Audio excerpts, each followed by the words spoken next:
Welcome one and all to another edition of the Defo Show with Lubie here on the 5 Reasons Sports Network, brought to you by Water Cleanup of Florida. It's been dry here. It's been cool. So maybe you've been lulled into a false sense of security with your homes or your office. Believe me, things pop up at the most safest time. Whenever things seem calm, cool, and collected is when things seem to pop up around our homes or offices. Don't let it get to you. If you see a stain, you see an issue with a leak, or you actually have water issue, don't stress it. Don't worry about it. Just call 954-579-0356 for Water Cleanup of Florida. They will eradicate those issues in an efficient, quick manner, 24 hours a day, 7 days a week. Just give them a call, 954-579-0356. With over 6 years of combined experience between Michael Robert, their team, with licensed, insured, certified contractors, they will not only fix the issue, they'll make it look brand new. And it's one place. You don't have to call multiple places to get it done. Just call them, 954-579-0356. Check them out on their website, WCUFL.com, on the socials, at Water Cleanup FL, via Instagram or Twitter. And you don't want to take my word for it, or you do. You trust me. But you want more evidence of how great Water Cleanup of Florida is? No worries. Go to Google. With over 75-star reviews, Water Cleanup of Florida. Believe me, if you have the schmutz, they have the guts. Look, the Dolphins did not win this weekend, but they showed a heck of a lot of guts with their third-string quarterback down, 2 offensive linemen, down loads of people in the secondary, issues up front, issues in the linebacking core, went up to Buffalo versus a Bills team a lot of have as a Super Bowl favorite, and had a lead in the fourth quarter and had a lead in the second half and had a chance to win late in that game.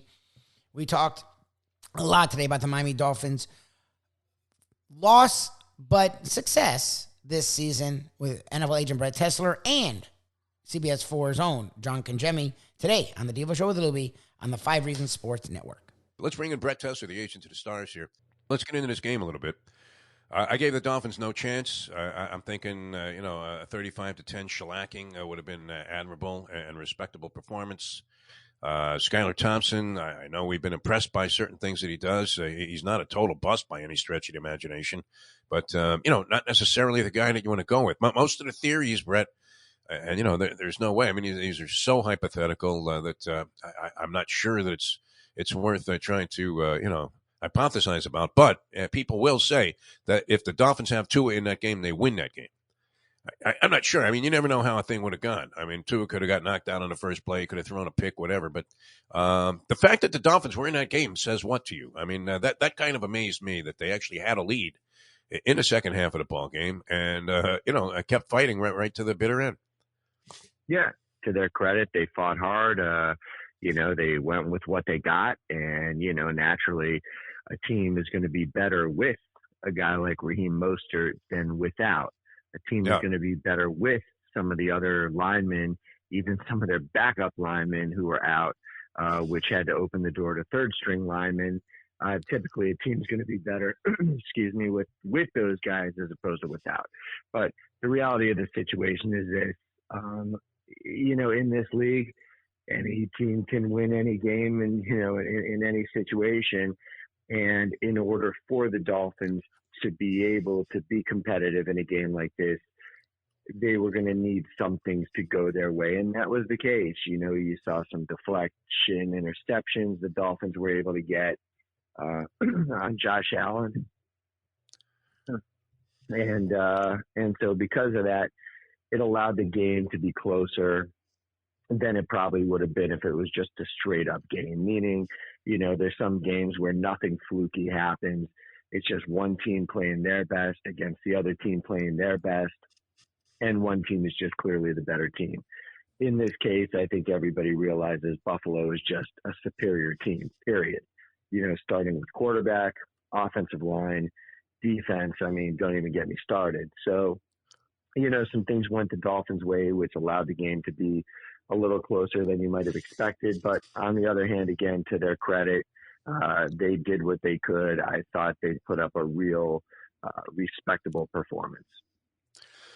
All right. A year ago with Brian Flores, who got fired subsequent to that season, 9-8. This year, 9-9 with a playoff appearance for the first time since 2016. Brett Tesser, where do we stand with this team? How should we feel about it? And B, what needs to be done, major areas to improve upon in the off season? And I guess we can make it a see if we can remember all of these parts. I'm sorry. Do we have the quarterback situation under control? I mean, the quarterback situation, I don't know. Just because naturally there was a great part of the season where Tua just completely emerged and far exceeded any expectations that I might have had for him, just based off what you saw the last 2-3 years with him. But and then, you know, concussions aside, there was a handful of other games there where, you know, things just were not clicking, and you know, accuracy wasn't quite where it had been at different times earlier in the season. Just things weren't clicking. And so I don't know whether that's just a case of water finding its level. I don't know if that's a case of, you know, some of the concussions taking their toll on him. There's no way to know the answer. But the reality is the team has a abundance of absolute weapons. But oftentimes, you know, the weapons can only do so much if you don't have an offensive line that can really provide time and protection for everything to click. And that was by far the team's biggest shortcoming this season. So that's something that's going to have to be addressed this offseason in a big way. Yeah, and it's a 20-year-old problem that's plaguing them, or maybe even, I mean, you got to go back to like Richmond Webb and Keith Sims and Tim Ruddy in there on the offensive line before we actually felt like, A, you could name these guys year after year, and B, you know, you thought that they were a key ingredient to any success that the team was having. How solvable is that? You represent, I mean, you're smart enough to represent the most important position there, which everybody thinks would be quarterback, wide receiver, running back, defensive backs. You got the big guys, the offensive linemen. So, I mean, how do you find that guy? I mean, is there a guy floating out there, Brett Tesser, that could help this team? Or, you know, how acquirable and how easy of an asset is this to come by in the NFL?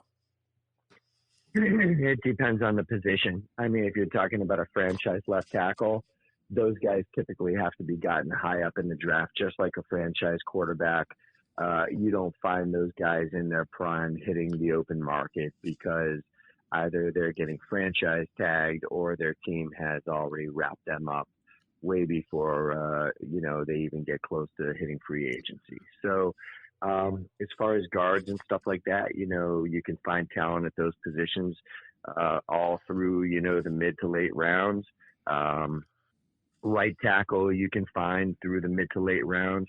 Same thing with center. So they have Teron Armstead, and he's clearly been the best player on that line.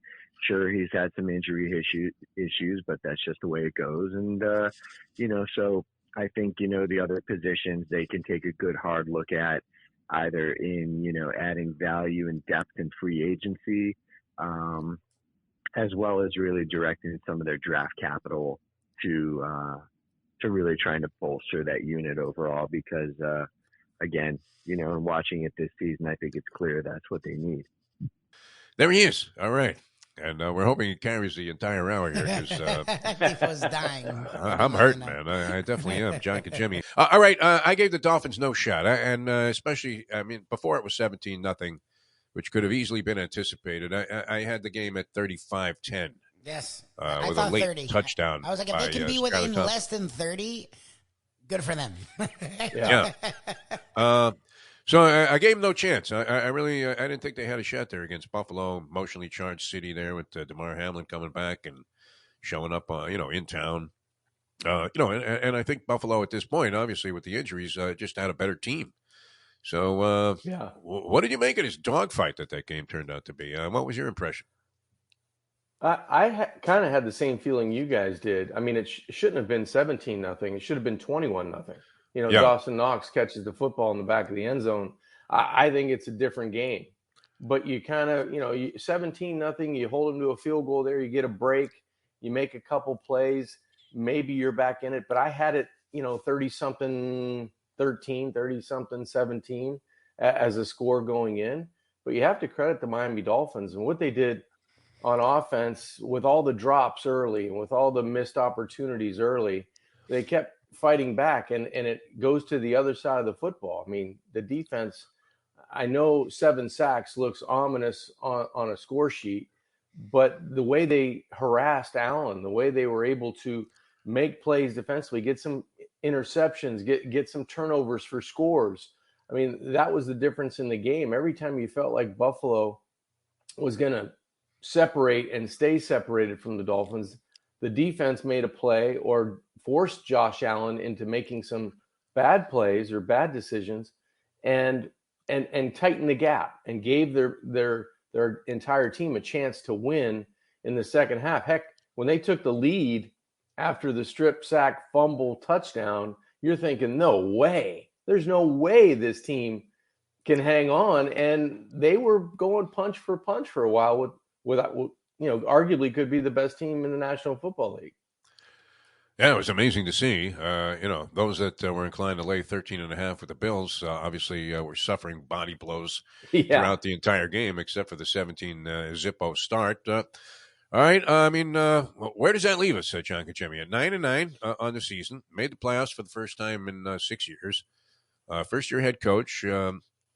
Still some questions at quarterback. Where are the Dolphins at right now?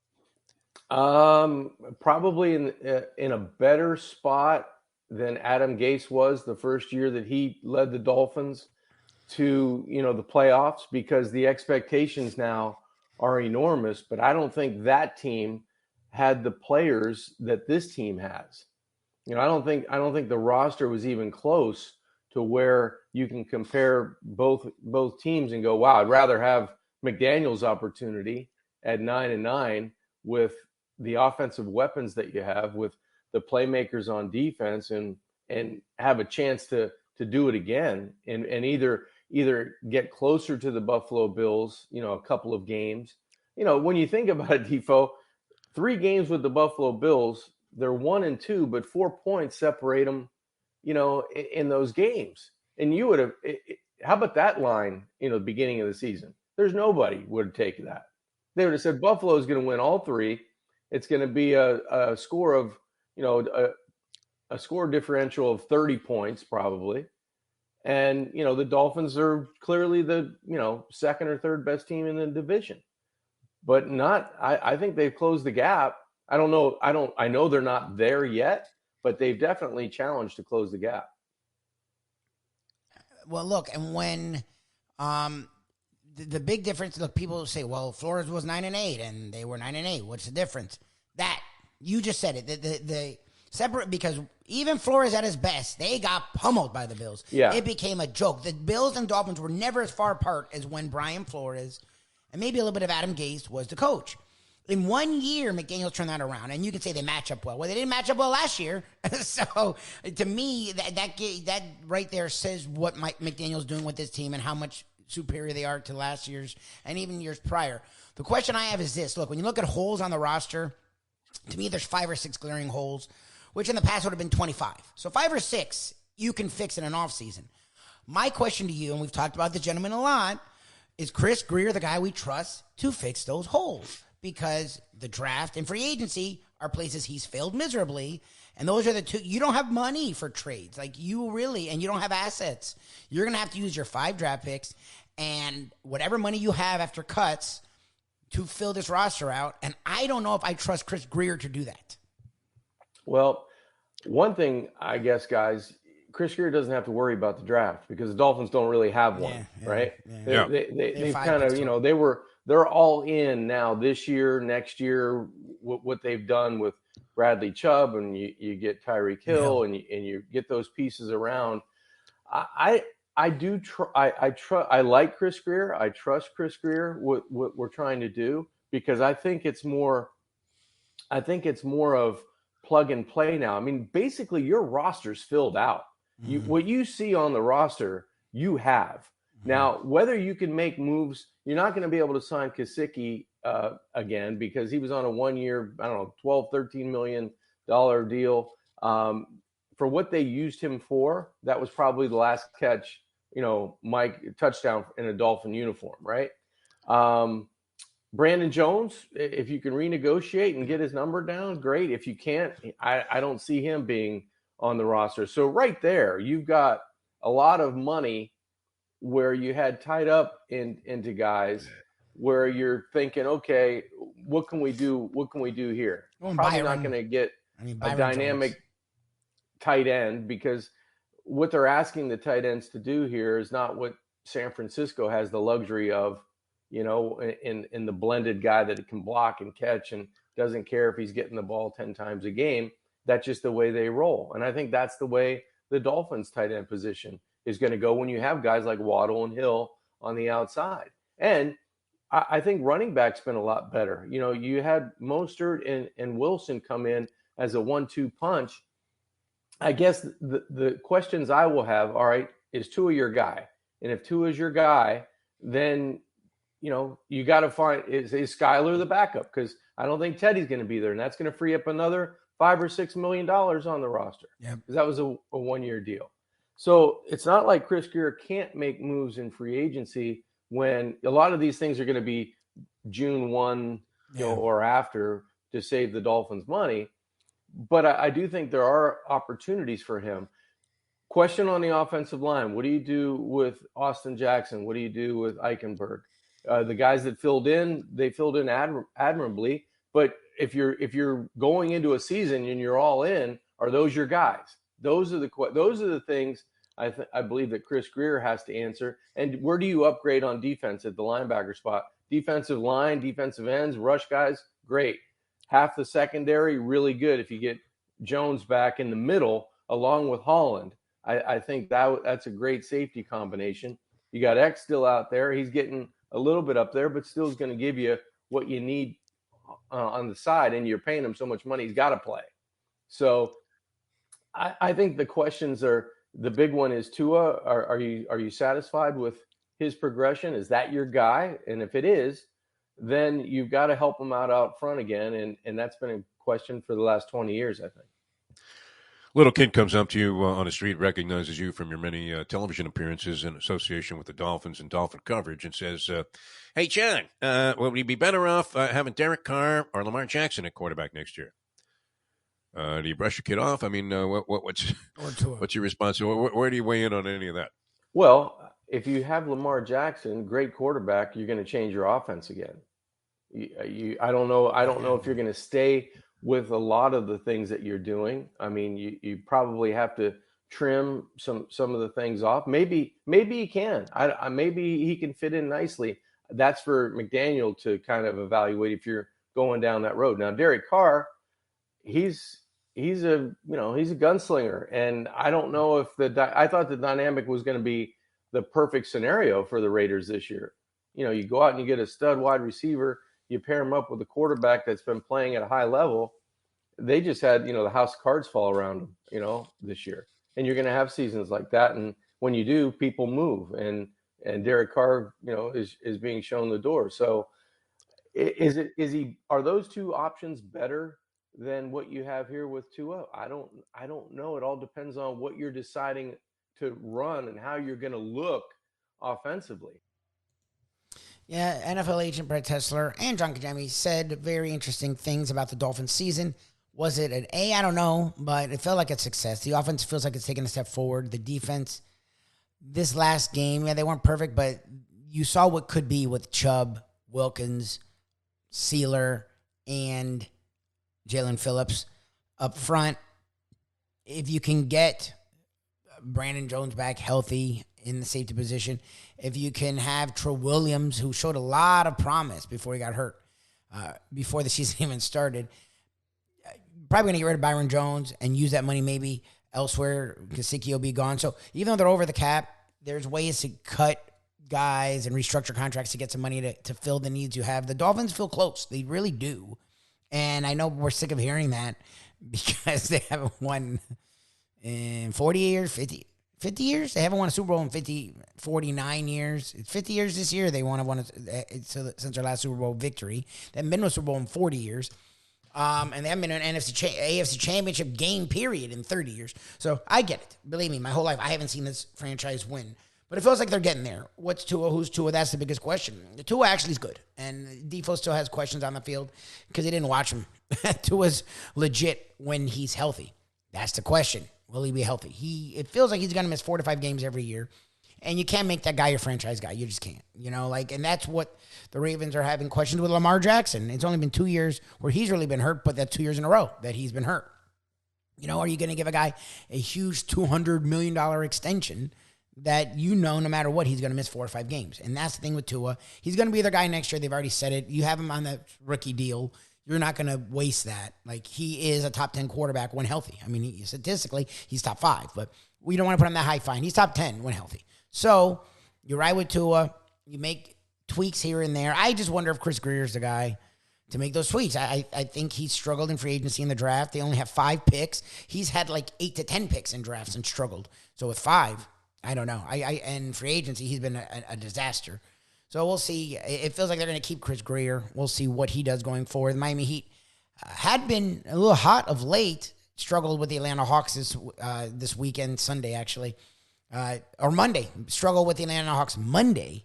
A little frustrating to see the Heat go down, sort of in flames. They didn't look good the entire game and then lost by pretty wide margin. But this team has done that. I mean, you're a little older in some areas. You're banged up. You're sitting a Hero's in or out, and Lowry's in or out, and Oladipo's been playing well, but you have to watch him. And Butler, you have to watch the amount of minutes you put him in there for. And Bam, is much better, and he's improved, but he still is inconsistent. So the Heat seem to throw these games in there where they're like, what the hell is that? But the team has played better of late. They are hovering on the 6-7 seed, and they're within earshot of the 3rd, 4th seed. So we'll see what happens with Miami Heat. If you want to hear more of us, check us out in the mornings. The Defo Show with Lubie on the South Florida Live Network. You can check us out nationally. We do stuff on the Believe Network today. I talk with Brooke Burns. Yes, that Brooke Burns of Alan McBeal, of Melrose Place, of Baywatch, and now GSN. Brooke Burns is my guest today. The Believe Network, BLEAV.com. Search After Hours. And our South Florida content right here. The Defo Show with Lubie on the 5 Reasons Sports Network.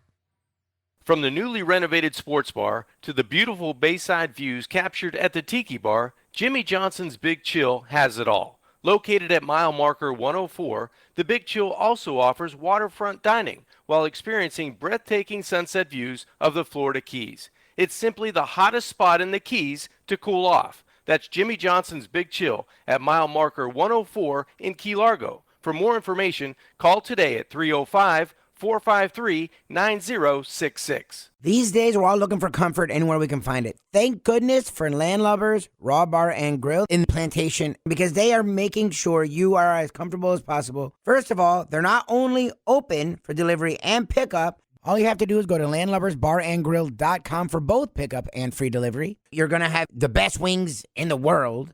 You're going to have a great burger. You're going to have their amazing soups. Again, Landlubbers, Raw Bar, and Grill. It's nice and easy. Just go to landlubbersbarandgrill.com for both your pickup and free delivery. Thank goodness for Landlubbers for making you always feel right at home. Play the ponies in style at Champions, the outstanding simulcasting room at beautiful Hialeah Park.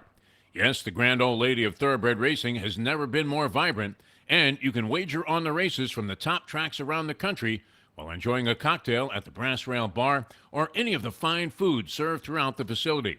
If poker is your game, you're covered in style, and you can play all your favorite Vegas-style games, including blackjack, craps, and roulette, in Hialeah Park's sizzling hot casino.